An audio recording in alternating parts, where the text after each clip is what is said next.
안녕하세요. 오늘도 사연살롱을 찾아주셔서 감사합니다. 저는 아들 하나를 키우고 있는 40대 주부입니다. 총체적 난국이라는 말 아시나요? 제 결혼 상황이 딱 그랬어요. 친정복이 없으면 시댁복이라도 있어야지 앞뒤가 꽉 막힌 세월이었어요. 저희 친정 어머니는 고생만 하다 돌아가셨어요. 저도 친정 때문에 결혼 전까지 고생만 하다가 어찌어찌 좋은 남자를 만나 결혼을 하게 되었는데 딸은 엄마 팔자 담는다고 일이 꼬으려니까 되는 일이 하나도 없더라고요. 저희 친정 어머니는 제가 고등학교 때 암으로 돌아가셨어요. 그 후 아버지 홀로 저를 키우시게 되셨죠. 아버지는 딸 하나인 저를 배골지 않게 하기 위해서 힘든 일 더러운 일 가리지 않고 하셨어요. 그 덕분에 저는 남들 손가락질 받지 않고 잘 컸습니다. 그 점은 지금도 감사하게 생각하고 있어요. 그런데 아버지는 사업에 대한 욕심이 많으셔서 항상 조금만 돈이 모이면 사업을 하실 거라고 입버릇처럼 말씀하셨어요. 저는 아버지가 그냥 하시는 말씀이신 줄 알고 흘려들었지만 저는 이때 아버지에게 사업은 꿈깨라고 말하지 않은 것을 두고두고 후회하고 있어요. 아버지가 사업에 대해 허황된 꿈을 꾸고 있을 무렵 저는 한 좋은 남자를 만나게 되었어요. 같은 회사에 다니는 친구 소개로 만난 남자였어요. 처음엔 소개를 받지 않으려 했지만 친구가 남자 쪽에서 저를 소개시켜달라고 몇 달을 애원했다고 하네요. 그래서 궁금해서 나간 소개팅에서 저희는 처음 만나게 되었어요. 저를 어떻게 아세요? 회사 친구분 SNS에 올라온 그쪽 사진을 봤어요. 제 스타일이라서 꼭 한번 만나고 싶다고 제가 졸랐습니다. 그 남자는 몇 번 만나다 보니 좋은 사람인 것 같아서 저희는 사귀게 되었고 둘 다 결혼 정년기였던지라 자연스레 결혼 이야기가 오가게 되었어요. 처음 그의 어머니를 만나게 되던 날 저는 순탄치만은 않을 것이라는 예감이 들더군요. 그의 어머니께서 저에게 호구조사를 하셨어요. 부모님은 다 살아계시니? 아니요. 어머니가 저 고등학교 다닐 때 암으로 돌아가셨어요. 어머, 그럼 집은 어디 사니? 강북 쪽에 살고 있어요. 땡땡동이요. 아, 그 동네? 아, 그럼 하는 일은 뭐니? 학교는 어디 나왔어? 학교는 그냥 전문대 나왔고요. 지금은 중소기업에서 격리로 일하고 있어요. 이 얘기를 들으시더니 그의 어머니께서는 볼 것도 없다는 표정으로 난 이만 먼저 일어난다. 이러시고는 먼저 자리를 떠나셨어요. 저는 남자친구에게 어머니가 나를 마음에 안 들어 하시는 것 같아 어떡하냐?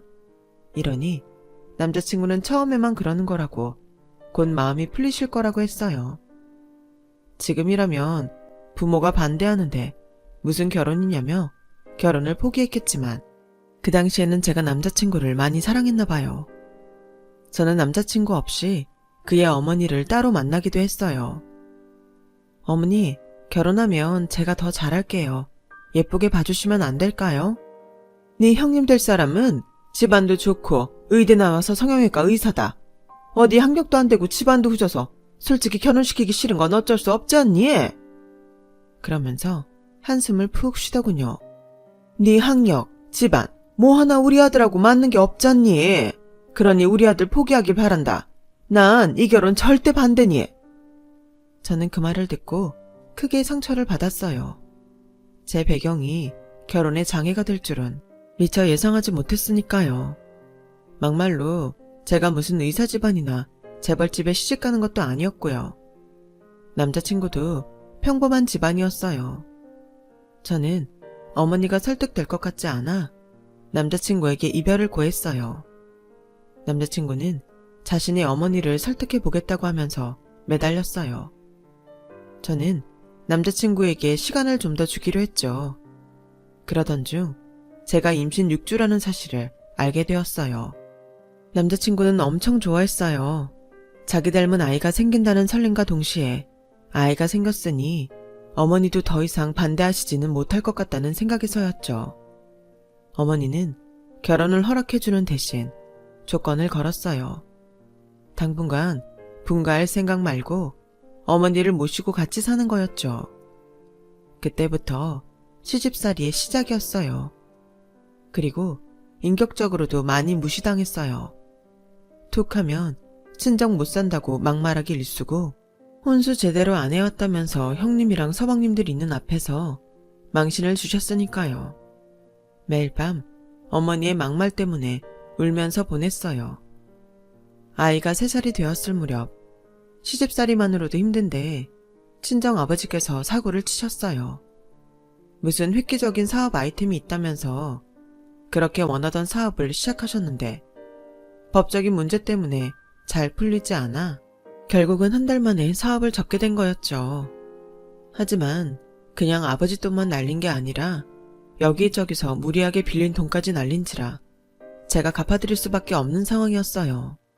사실 아버지가 빚 때문에 소송 중이라는 이야기를 들었을 때는 그걸 다 갚아드릴 생각은 아니었어요. 그런데 남편이 먼저 저희가 결혼 초기부터 모은 적금 4천만 원을 깨서 아버지 빚 갚는 데 쓰자고 하더라고요. 저는 시어머니가 아시면 난리가 날 것 같아 망설였지만 남편은 이대로 돈 안 갚으면 장인어른 징역 갈 수도 있다며 그 연세에 거기서 얼마나 버티시겠어. 우린 젊으니까 얼마든지 다시 시작할 수 있지만 장인어른은 나이가 많이 드셨잖아. 우리가 조금만 도와드리자. 진짜 고마우면서도 얼마나 속상했는지 몰라요. 저나 남편이나 그리 넉넉한 상태도 아니었고 다른 건 몰라도 이제 아들이 자라고 있으니 빚을 내서라도 내 집은 꼭 있어야겠다는 심정으로 매일 하루도 빠짐없이 가계부 적어가며 아껴 쓰고 또 아끼면서 모은 돈인데 그렇다고 엄마 없이 혼자 몸으로 절 키워주신 아버지를 모른 척할 수도 없는 노릇이잖아요. 아무리 생각해도 그건 아닌 것 같아 남편 말대로 적금을 깨서 아버지 빚부터 해결해 드렸어요. 물론 남편에게 그런 결정해줘서 수도 없이 미안하다 고맙다고 했고요. 남편은 그때마다 수더분한 웃음을 지으며 괜찮다고 말했습니다. 이럴 때 보면 남편은 모진말 못하는 순둥이 같아 보여도 뭔가 결단을 내려야 할 필요가 있으면 누구보다도 빠르게 결정을 내리고 밀어붙이는 힘이 보통이 아닌 사람이었죠. 그래서 제가 믿고 사는 거지만요. 저희는 다시 허리띠 졸라매고 돈을 모으기 시작했어요. 남편 혼자 외벌이라 힘든 상황이었지만 그래도 조금 더 덜 먹고 아끼면 충분히 모을 수 있는 수입이었어요. 그런데 어느 날 어머니가 저희한테 큰형님 병원을 확장하는데 돈을 보태라고 적금 통장을 내놓으라고 하시더군요. 저와 남편은 당황했어요. 4천만 원 정도 모았던 돈은 저희 아버지 빚 갚는 데 보태느라 처음부터 다시 모으고 있던 상황이었으니까요.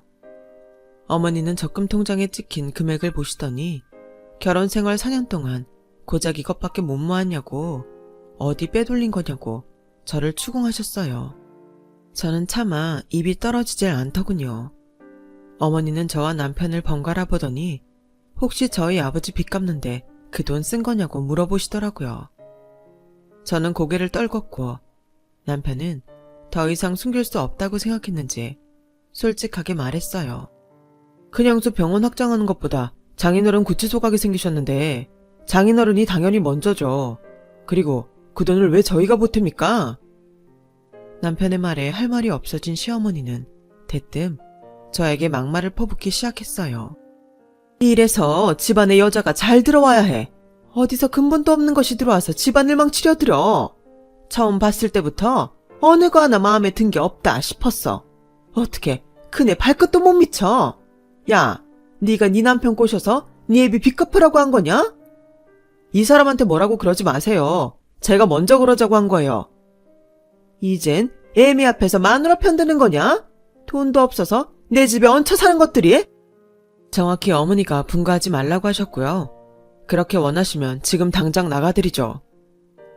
남편은 작은 월세방 구할 돈 정도는 되니 경제적으로 힘들더라도 마음 편하게 나가서 살자고 하더라고요.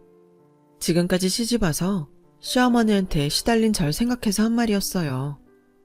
저희는 그렇게 시어머니 집에서 나오게 되었어요. 한 3개월을 그렇게 쪼들리면서 살 무렵이었어요. 시집살이를 안 해도 되니 마음은 편했지만 돈은 좀처럼 모이질 않았어요. 매달 나가는 월세에 적금을 반으로 줄이니 돈이 예전처럼 잘 모이지 않더군요. 이러다 내 집 마련은 물 건너가는 건가, 여기서 어떻게 더 허리띠를 졸라매야 하나 하며 막막해하고 있었죠. 그럴 때에 시어머니가 남편한테 저와 함께 한번 보자고 연락을 해오셨어요. 처음에는 저희 친정 아버지를 원망하는 이야기를 하시더라고요. 가만히 듣고만 있었는데 갑자기 시어머니 명의로 된 일산 상가 이야기를 꺼내시는 겁니다. 아주 오래된 낡은 상가인데 도시 중심에 있어 그래도 팔면 4, 5억은 나올 거라면서요. 그 상가 팔아서 저희에게 주시겠다고 하시더라고요. 사실 그때는 뭘 모르고 얼마나 기뻤는지 몰라요. 어두운 터널에서 갑자기 희망의 불씨가 살아나는 기분이었어요. 그 다음 이어지는 시어머니의 말을 듣기 전까지는요. 근데 말이다, 아무리 부모 자식 간이라도 가는 게 있으면 오는 게 있어야 하지 않겠니? 내가 요즘 몸이 많이 안 좋아. 너희 시아버지 밥 차려주는 것도 벅차고, 그리고 이제 곧 김장철이지 않니? 난 엄두가 안 난다.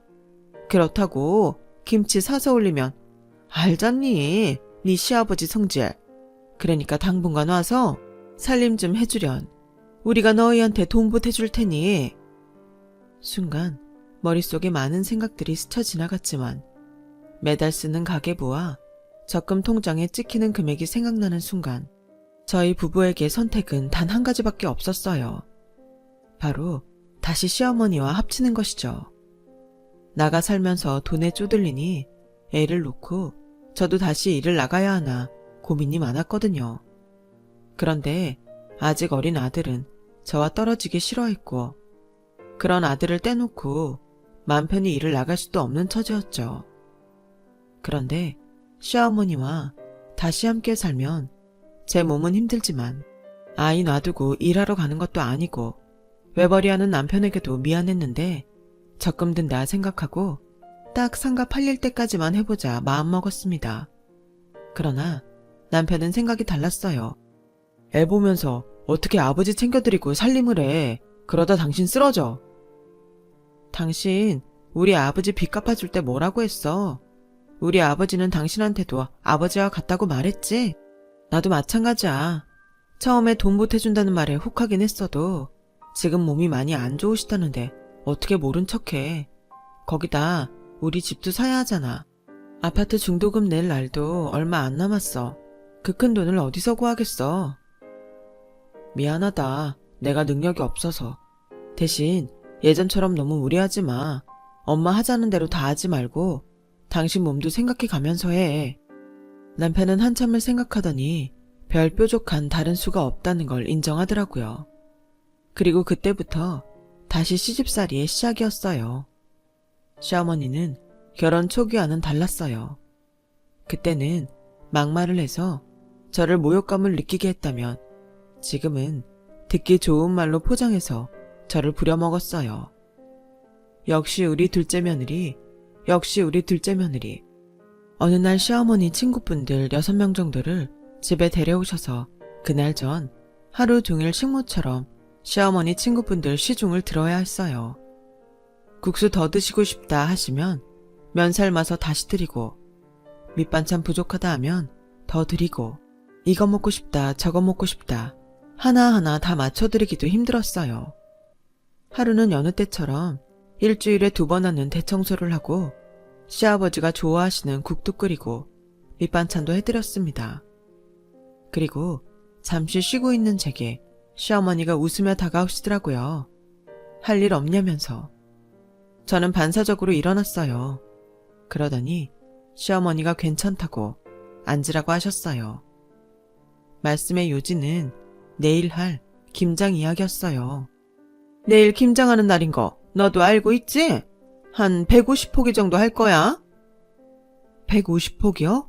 뭘 그렇게 많이 하세요? 식구도 많지 않은데. 큰형님네도 그이도 도련님도 김치는 잘 먹지 않잖아요. 이번엔 친척들한테도 김치를 돌릴 거라서 그래서 많이 하는 거야. 네가 음식 솜씨가 좋잖니. 그래서 자랑하고 싶어서 그러지. 라고 말씀하시는데 저는 시어머니가 저를 일산 삼가가지고 길들이시려는 것 같았어요. 시어머니 자신도 같이 도와줄 터이니 너무 걱정하지 말라고 하시더라고요. 그리고 다음날 시어머니는 친구들과 약속이 있었다는 것을 깜빡했었다는 핑계로 그 많은 김장거리들을 남기고 나가셨어요. 다행히 그나마 제가 전날 밤에 절이는 거랑 양념 손질을 다 해놔서 망정이었지. 그래도 뒷정리랑 이것저것 생각하면 혼자서는 무리일 것 같아 큰형님에게 전화를 했어요. 형님, 저 혜준이 엄마예요. 김장하려는데 어머니가 150포기 정도 하라고 하셔서요. 도저히 혼자서는 무리일 것 같은데 와서 좀 도와주시면 안 될까요? 힘든 건 제가 어젯밤에 다 했고요. 오늘은 그냥 버무리는 거랑 뒷정리만 하면 끝나요. 동서, 미안해. 난 좀 어려울 것 같은데? 병원 일이 너무 바빠. 나중에 돈으로 줄 테니까 오늘은 혼자 해. 형님, 돈이 문제가 아니라요. 도저히 혼자서 할 양이 아니라서 그래요. 좀 도와주시면 안 될까요? 내가 김장이나 하자고 그 비싼 의대 나와서 의사하는 줄 알아? 동서, 돈으로 준다잖아. 그런 건 돈 없는 동서가 해야지. 하면서 끊더라고요. 그리고 5분쯤 됐을까요? 시어머니한테서 전화가 왔어요. 네, 어머니. 너 큰애한테 전화해서 집에 와서 김장하라고 명령했니? 형님이 그렇게 말씀하셨어요? 명령이라뇨. 제가 혼자 하기 힘들 것 같아서 좀 도와달라고 부탁한 거예요. 예, 큰애한테 도와달라고 전화는 왜 하니? 의사가 너처럼 집에서 편하게 있는 사람인 줄 아니? 얼마나 바쁘고 고된 신경노동을 하는 직업인데? 어머니, 말씀이 너무 지나치세요. 의사인 큰형님이 하시는 일은 고되고 집에서 살림하는 사람은 안 고된 줄 아세요? 얘가 어디서 말대답이야? 앞으로 큰애한테 집안일로 전화하지 마라. 그리고 김치 그거 양념에 묻히기만 하면 되는 걸 왜 그렇게 엄살이야? 저는 너무 서러웠어요. 집안 살림하는 건 이렇게 무시당해도 되는 일인가? 돈 없는 게 이렇게 서러울 일인지, 가족끼리 보듬어줘야 하는데 왜 돈 없다고 무시하는 건지. 그날 김장하면서도 아이 봐줄 사람이 없어 신경은 온통 아이한테 쏠려있느라 나중에는 편두통까지 오더라고요. 하지만 내 집 마련 한번 해보자는 심정으로 꾹 참고 시키는 건 다 했습니다. 지금 생각해도 무슨 힘으로 그걸 다 해냈는지 모르겠어요.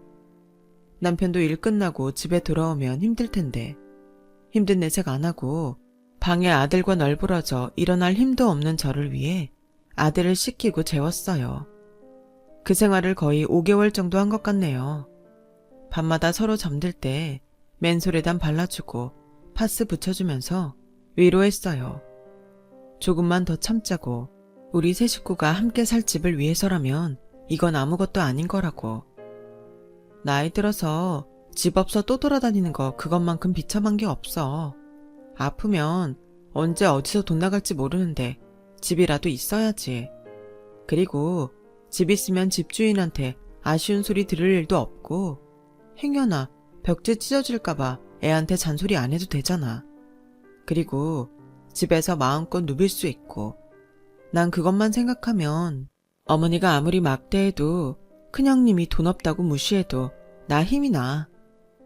어느새 지쳐 골아떨어진 남편 얼굴을 보며 저도 힘들지만 이 사람도 참 무슨 고생인가 싶었네요. 그렇게 저희 아파트 중도금 내야 할 시기가 다가오는데도 시부모님은 일산 상가에 대한 이런 방구도 없으시길래 하루는 제가 가서 물어봤습니다. 어머니, 저희 이제 아파트 중도금 내야 할 시기가 정말 얼마 남지 않았어요. 은행 대출 신청도 들어가야 하는데 언제쯤 도와주실 거예요? 그게 생각보다 일산 상가가 잘 안 팔리는구나. 조금만 더 참아봐. 내가 설마 니네한테 상가 가지고 장난하겠니? 마음은 조급했지만 시어머니 말 믿고 조금만 더 기다려보기로 했어요. 그러던 어느 날 큰형님이 병원을 확장하게 되었다면서 저희 가족에게 소식을 알렸어요. 남편은 무슨 돈이 있어 병원을 확장했는지 미심쩍어 했지만 저는 워낙 잘 나가는 사람이니 친정에서 도와줬겠거니 하고 생각했어요. 시어머니는 병원 확장 소식을 들으시더니 자기 일처럼 기뻐하시면서 축하 파티를 해야 하지 않겠냐면서 저한테 솜씨 발휘 좀 해보라고 하더군요. 큰형님도 큰아주버님도 제가 준비하는 것이 당연하다는 듯이 그거 좋다고 하더라고요. 저는 어이가 없었지만 고분고분 따를 수밖에 없었어요. 가족들이 집으로 모이기 몇 시간 전부터 혼자서 아이 보고 음식 준비하느라 정신이 없었어요. 말 그대로 혼이 쏙 빠지는 것 같았죠. 혼자서 돼지 불고기에 잡채, 호박전 등 명절 음식 부럽지 않게 만들었어요. 그리고 저녁이 되자 가족들이 하나 둘 모였어요. 큰아주버님네, 저희 남편, 그리고 도련님하고 도련님 약혼자까지 다 시부모님 댁으로 모였어요. 그렇게 음식을 먹고 있는데 큰형님이 젓가락을 식탁에 신경질적으로 내려놓으셨어요. 동서, 소고기 없어? 돈 아까워서 소고기 안 사고 돼지고기를 내놓은 거야? 아니 형님, 무슨 말씀이세요? 저는 가족들이 돼지 불고기를 좋아하니까 돼지로 한 건데. 솔직히 좀 어이가 없었어요. 그러니까 시어머니가 옆에서 거드시는 거예요. 너 큰애 돼지고기 싫어하고 소고기 좋아하는 거 몰라서 그러니? 오늘 자리의 주인공인 큰애 입맛에 맞췄어야지. 몇 시간 동안 고생한 게 떠올라 눈물이 핑 돌 지경이었어요. 그러자 남편이 옆에서 제 편을 들어주었어요. 형수는 음식 준비하느라 고생한 사람은 생각 안 하세요? 형수야말로 너무한 거 아니에요? 이 자식이, 너는 형이 우스우니까 형수한테 말대답하는 거지? 그러자 큰아주버님이 어디 형수한테 말대답하느냐고 하시고는 저는 싸움으로 번질까봐 남편에게 참으라는 신호를 보냈어요. 남편도 제 신호를 받고 더 이상 따지지는 않았지만 그날 저녁은 저희 부부에게 상처만 남고 큰형님 부부와 시어머니만 즐거운 자리였어요. 저희는 내 집 마련만을 생각하며 쓰디쓴 상처도 달게 받아들였죠. 하지만 운명의 장난일까요? 저희의 한 줄기 희망은 어느 날 송두리째 뽑혀버렸습니다. 남편과 함께 큰형님이 확장한 병원에 축하해주러 간 날이었어요. 확장한 병원은 나름 그 지역에서는 제일 큰 병원이었어요. 남편과 저는 병원을 구경하며 입이 떡 벌어졌답니다. 아무리 잘 나간다 하더라도 그 수입으로 이런 병원을 차리는 건 좀 무리일 거라고 생각했었어요. 그리고 전 화장실에서 엄청난 사실을 듣게 되었어요. 저는 칸막이에 들어가 있었고 여자 2명이 들어오면서 대화를 나누더라고요. 정황상 저의 큰형님 쪽 지인인 것 같았어요. 아니, 근데 쟤는 무슨 돈이 있어서 이런 병원을 확장한 거야? 이번에는 친정에서 도와줬다는 이야기는 못 들은 것 같은데? 남동생 결혼시키면서 돈이 좀 들었어?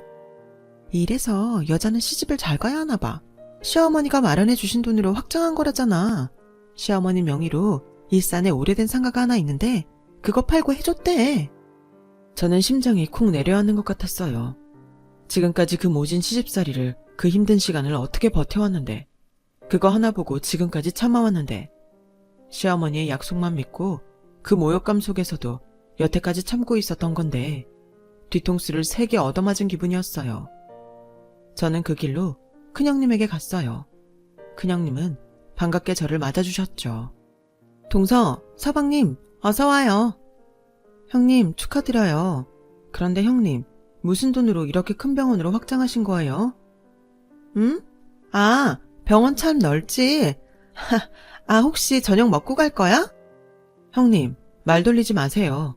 제가 화장실에서 이상한 얘기를 들어서요. 이 병원 어머님이 상가 팔아서 해주신 거라면서요.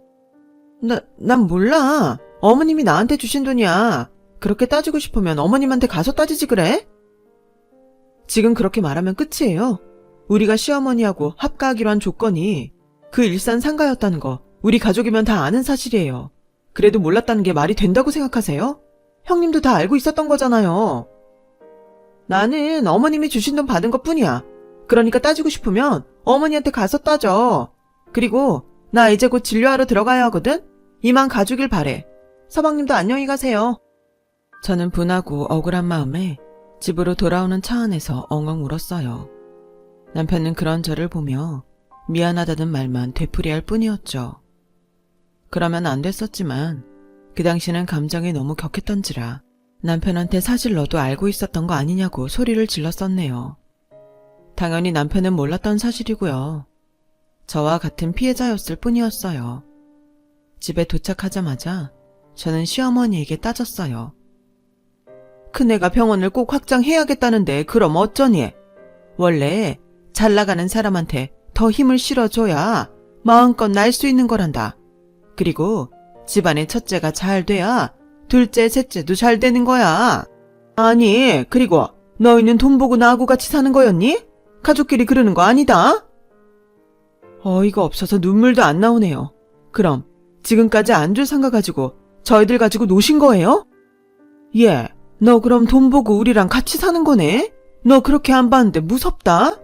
이래서 없는 집 자식하고는 상종을 하면 안 돼요. 네, 맞아요. 저 돈 때문에 여기 들어와서 어머님하고 큰형님이 주시는 인격적인 모욕도 다 참아가면서 이 집 종인 것처럼 살았어요. 나만 좀 힘든 거 참으면 우리 세 식구 살 집이 생기니까. 그거 하나 보고 지금까지 있었는데 결국 어머님이 저희 배신하신 거나 다름없어요. 어머니, 그냥 처음부터 가정부가 필요하다고 하시지 그러셨어요. 왜 주지도 않을 상가로 저하고 그 일을 낚으신 건가요? 이제 저희들은 이 집에 있을 이유가 없어요. 밖에서 월세로 살아도 이것보단 낫겠어요. 다시는 연락하지 마세요. 저희도 손 안 벌릴 테니. 제가 그렇게 말하고 나니 시어머니가 제 남편한테 니 저 말하는 꼬라지 좀 봐라.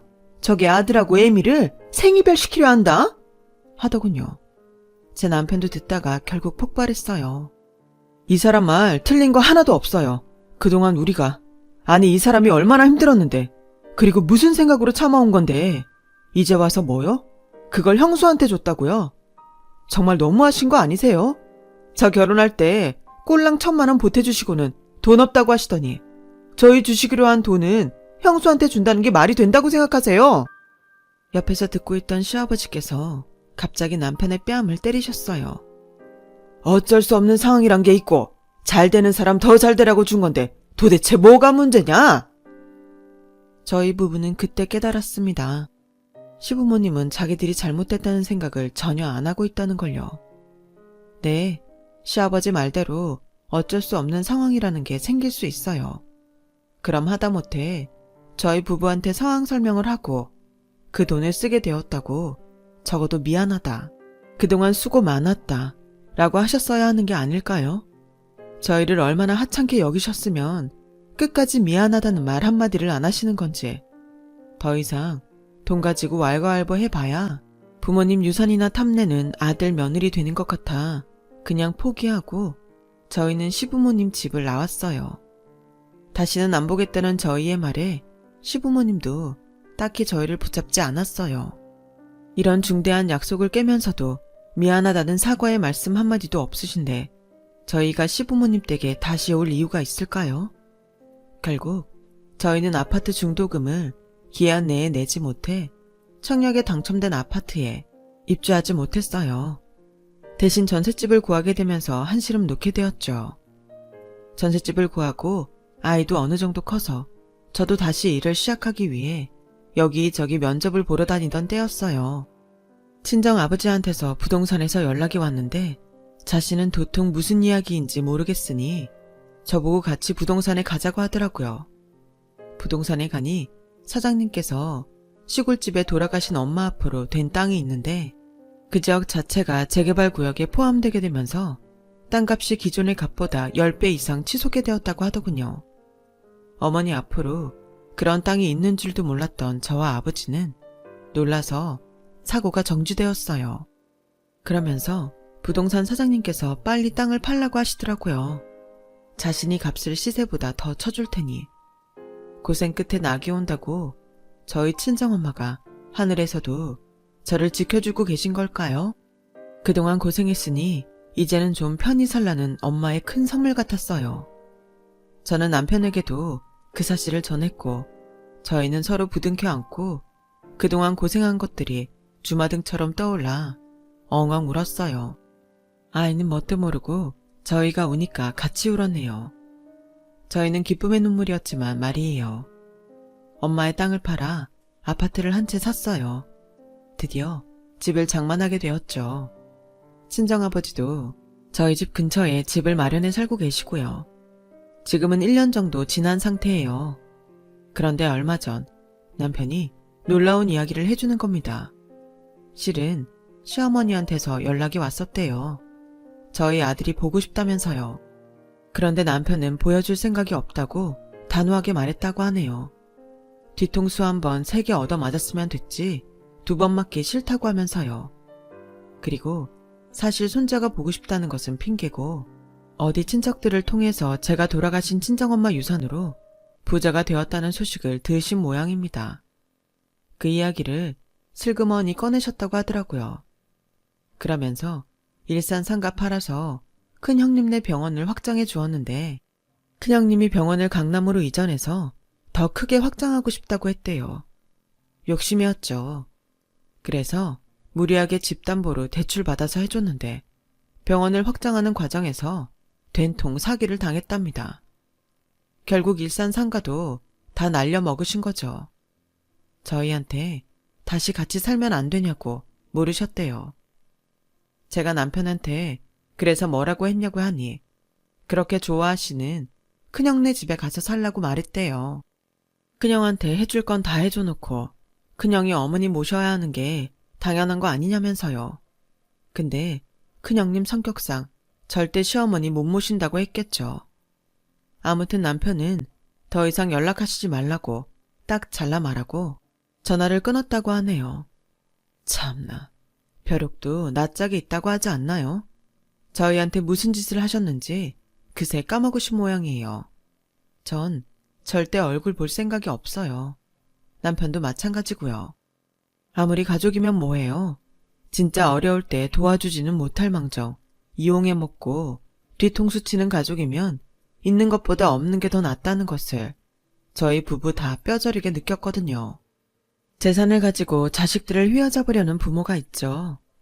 저도 그런 것은 말로만 들었는데 정말 제 이야기가 될 줄은 몰랐어요. 이렇게 되고 보니 시부모님께 조금이나마 기대려고 했던 제 자신도 반성하게 되더라고요. 제 삶은 저의 행운이든 노력이든 제가 만들어 가야 한다는 걸 뼈저리게 느끼기도 했습니다. 앞으로 더 열심히 살아가 보려고 합니다. 제 이야기 들어주셔서 감사드리고 행복한 하루하루가 되시길 바라겠습니다. 여러분, 사연 댓글에 응원과 현명한 조언 부탁드려요. 좋아요와 구독은 저에게 큰 힘이 됩니다. 오늘도 좋은 일 가득하세요.